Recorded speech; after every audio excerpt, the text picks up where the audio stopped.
Good day mga tatay, mga kuya. Ikaw ba ay naghahanap ng bagong negosyo? Sasagutin natin yan ngayon sa video na to. O kaya may negosyo ka na, kumikita naman, dapat ka pa bang magtayo ng bagong negosyo? O kaya nagbabala ka bang isara na lang ang iyong negosyo? At pang-apat, ikaw ay isang employee, dapat ba na ikaw ay magnegosyo pa? Sasagutin natin lahat yan ngayon sa video na to. Merong babae na binabanggit sa Bible na merong 10 negosyo. Tama ka. Siya nga yun. Siya yung Proverbs 31 woman. Meron siyang 10 negosyo. Dami, no? Kung babanggitin natin yung dalawa sa negosyo niya. Sabi sa Proverbs 31 verse 24, she makes linen garments and sells them. And yung pangalawa, sa verse 16, she considers a field and buys it. Out of her earnings, she plants a vineyard. Napakasipag na asawa, no? Ang Proverbs 31 woman ay isang entrepreneur, trader, manufacturer, farmer, real estate investor, food provider, wholesale supplier, clothing producer, logistic partner, and merchant partner. Isang babae, pero multiple ang sources ng income. Tayo namang mga tatay, paano naman tayo mag-business?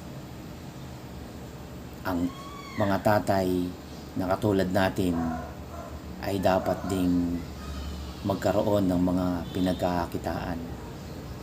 Banggitin natin ang 7 qualities ng isang entrepreneur dad.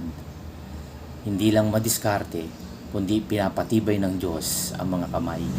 Number 1, ang entrepreneur dad may malinis na hangarin.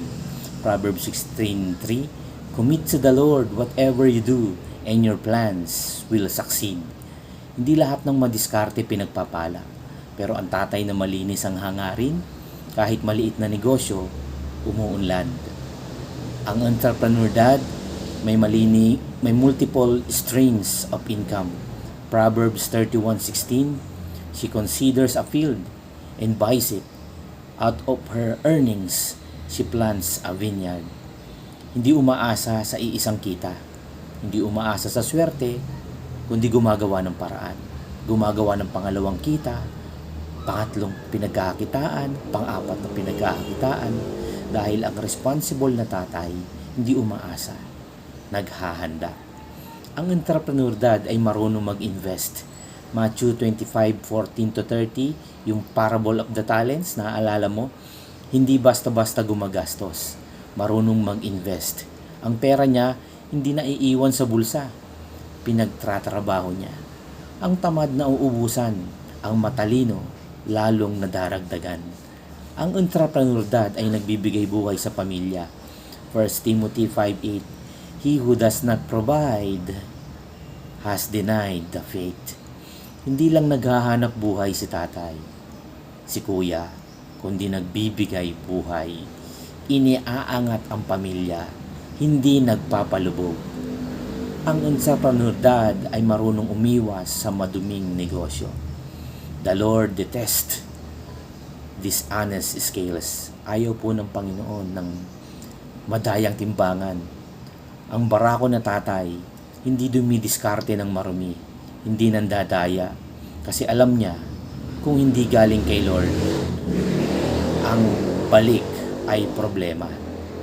Ang entrepreneur dad ay may tibay ng loob. Proverbs 31:17, she sets about her work vigorously. Her arms are strong for her task. Mga tatay, hindi kailangan malaking katawan. Ang kailangan, matibay na kalooban. Yan po ang tinuturo natin sa ating men's fellowship tuwing Thursday, 8 a.m. to 10 a.m. Yung tibay ng kalooban. Yan ang iginaguide natin sa ating mga tatay. Lalo na kapag Sunday, sa Turning Point Church. Ang itinuturo natin doon ay ang pagiging matibay ng kalooban ng isang tatay.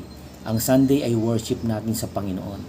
At dyan tayo pinalalakas ng Diyos sa mga panibagong hamon ng ating buhay. Magkita-kita po tayo sa Turning Point Church tuwing Sunday, 3 p.m. along sa Barty Road. Nasa loob po kami ng Maria Luisa Subdivision. Makikita mo kami sa Aris Street sa Turning Point Church. Yan po ang kailangan natin. Ang matibay na kalooban ng isang tatay. Hindi lang malaking katawan. Kahit pagod, tumatayo. Kahit hirap, lumalaban. Dahil ang negosyante na tatay, hindi lang para sa kita, para sa kinabukasan. Ang entrepreneur dad ay may legacy mentality. Ano daw yun? Proverbs 13:22, a good man leaves an inheritance for his children's children. Hanggang apo ang pinaghahandaan, ang iniiwang legacy ni tatay, ni kuya, ng isang breadwinner. Hindi lang ngayon ang tinitingnan, hindi lang pang 1 week ang entrepreneur dad, pang henerasyon ang isip. Mga tatay, hindi ka ordinaryong nagtatayo ng negosyo. Ikaw ang foundation, ikaw ang provider, ikaw ang leader ng tahanan, ikaw ang entrepreneur dad na pinagpapala ng Diyos. Kapag ang tatay naka-align kay Lord, lumalakas ang kita, tumitibay ang pamilya, at lumalalim ang pananampalataya. Mga tatay, mga kuya, mga breadwinners, gawin mong misyon ang kita mo. Pagka inilinya mo kay Lord ang negosyo mo, ikaw ang susunod na entrepreneur dad na pagpapalain. Tandaan mo yan, barako ka, pero kay Lord ka. Ito po ulit si Kuya Ruel na palagi nagpapaalala. Ang Diyos ay galit sa mga taong may ibang dinidiyos.